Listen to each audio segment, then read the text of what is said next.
हाल ही में तमिलनाडु के कांचीपुरम में एक बहुत गंभीर मामला सामने आया है। वहां की खाद्य सुरक्षा एवं औषधि प्रशासन FDA ने मेसर्स श्रीसन फार्मा के विनिर्माण परिसर से लिए गए कोल्ड्रिफ्ट कफ सिरप के सैंपल की जांच की। पता चला कि उसमें डाइथिलीन ग्लाइकॉल DEG की मात्रा अनुमेय सीमा से कहीं ज्यादा थी।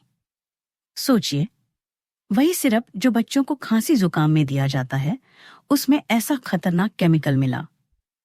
इसके बाद केंद्र सरकार एकदम सक्रिय हो गई। केंद्रीय स्वास्थ्य मंत्रालय ने तुरंत 6 राज्यों में फैली 19 दवा निर्माण इकाइयों का रिस्क बेस्ड इंस्पेक्शन यानी जोखिम आधारित निरीक्षण शुरू कर दिया। इसका मकसद यही है कि कहीं और ऐसी गड़बड़ी न हो और जनता की सेहत सुरक्षित रहे। अब जरा समझिए कि जांच में क्या सामने आया। तमिलनाडु FDA द्वारा लिए गए नमूनों में तो DEG की मात्रा ज्यादा थी, लेकिन CDSCO केंद्रीय औषधि मानक नियंत्रण संगठन और मध्य प्रदेश FDA द्वारा लिए गए नमूनों में डाइथिलीन ग्लाइकॉल नुटकोए DEG और एथिलीन ग्लाइकॉल EG नहीं पाए गए। यानी हर जगह हालात एक जैसे नहीं हैं। पर खतरा इतना बड़ा है कि लापरवाही की गुंजाइश नहीं छोड़ी जा सकती। इसीलिए अब NIV, राष्ट्रीय विषाणु विज्ञान संस्थान, ICMR, NEERI और AIIM, नागपुर जैसे बड़े संस्थानों के विशेषज्ञों की टीमें इस पर गहराई से जांच कर रही हैं। अब बात करते हैं कि ये DEG और EG असल में है क्या।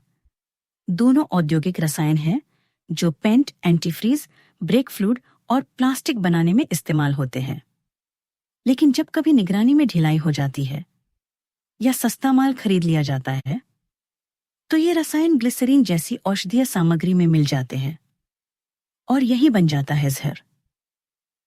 स्वास्थ्य पर असर देखें तो डर लगने लगे। ये किडनी को बुरी तरह नुकसान पहुंचाते हैं, जिससे किडनी फेल्योर तक हो सकता है। शुरुआती लक्षण मतली, उल्टी, पेट दर्द और कमजोरी। ज्यादा असर हो तो दौरे पड़ सकते हैं, कोमा तक की नौबत आ सकती है। और सबसे ज्यादा खतरा बच्चों को, क्योंकि उनका शरीर अभी विकसित हो रहा होता है, तो थोड़ी सी मात्रा भी जानलेवा साबित हो सकती है। अब जरा वैश्विक स्तर पर नजर डालें। अक्टूबर 2022 से लेकर अब तक WHO ने DEG और EG से दूषित दवाओं पर 6 चेतावनियां जारी की हैं। यह सिलसिला तब शुरू हुआ जब गाम्बिया में कई बच्चों की मौत हुई थी।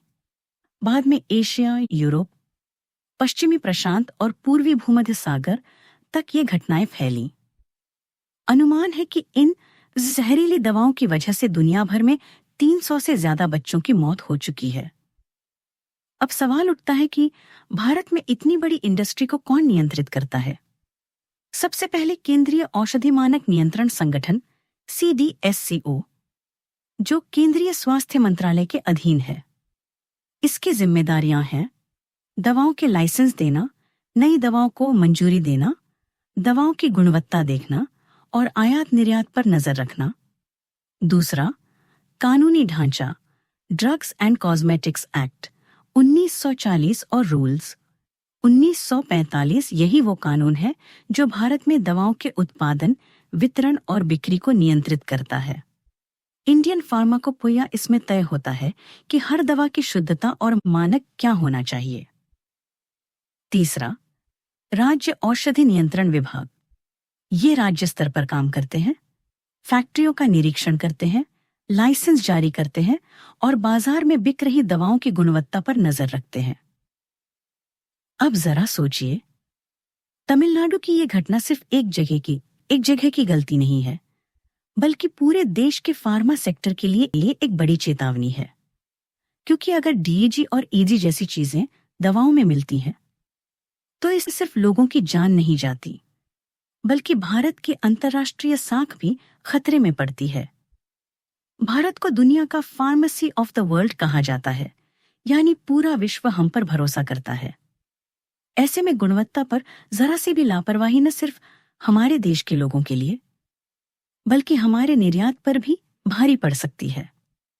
इसलिए अब वक्त है कि रिस्क बेस्ड इंस्पेक्शन को और मजबूत किया जाए नियामक संस्थाओं को और सख्त बनाया जाए और जो भी ऐसी लापरवाही करे उस पर कड़े दंडात्मक प्रावधान लागू किए जाएं, क्योंकि दवा सुरक्षा सीधे तौर पर नागरिकों के जीवन, सेहत और विश्वास से जुड़ी है। अगर हमने निगरानी, पारदर्शिता और ईमानदारी बरती तो भारत न सिर्फ अपनी पहचान pharmacy on off the world के रूप में बनाए रखेगा, बल्कि दुनिया में और भी मजबूत विश्वास हासिल करेगा।